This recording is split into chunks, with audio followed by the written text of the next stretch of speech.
What a fascinating yet challenging time to be a leader, when so much we thought we knew about how to lead and operate is open for question.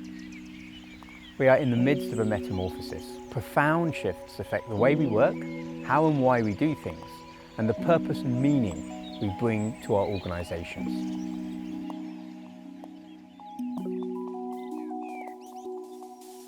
We're entering a new norm characterised by unceasing transformation, and there are a maelstrom of motives contributing to this sea change. Climate, COVID, conflict, disruptive innovations left, right and centre.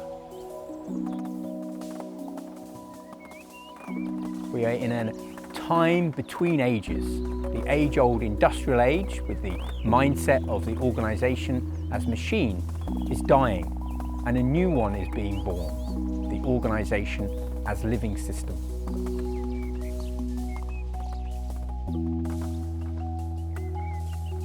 Leading by nature draws upon inspiration from the regenerative systems of life all around and within us, so that our organisations can work with the grain of nature rather than against it.